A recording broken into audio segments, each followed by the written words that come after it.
In the year 1983, within the depths of an undisclosed facility, a team of devoted scientists embarked on a daring and radical experiment.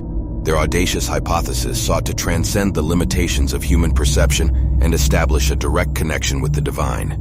They believed that by stripping away the five senses that bound us to the physical realm, a path to the presence of God could be unveiled through pure thought. Among them, an elderly man, weary and burdened by a life deprived of purpose, offered himself as the sole test subject.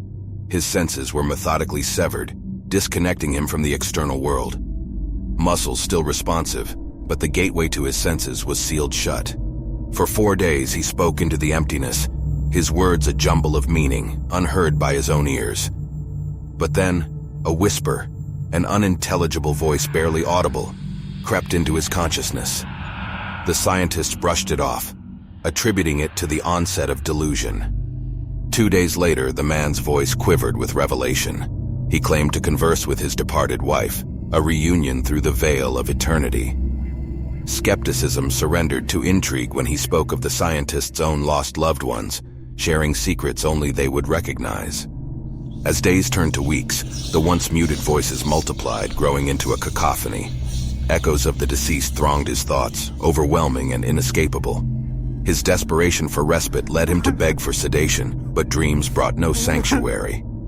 Night terrors clawed at him as the spirits of the past infiltrated his dreams. He cried out in desperation, his voice a vessel for the anguish he suffered. Wretched and tormented, he shouted, "No heaven, no forgiveness," a cry echoing through the empty corridors of his existence. A plea for release hung in the air, but the scientist held steadfast, convinced he teetered on the brink of divine revelation.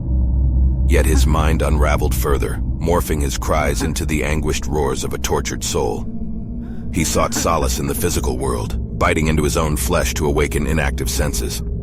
The scientists intervened, restraining him. Desperation wrestled with their conviction, a battle between ethics and pursuit of the unknown. Days of agony stretched on, as he sobbed and shrieked, his mind spiraling into the abyss.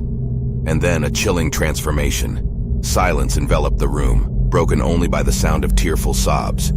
His unseeing eyes fixed on the ceiling, the man's whispered confession pierced the air. "I have spoken with God, and he has abandoned us."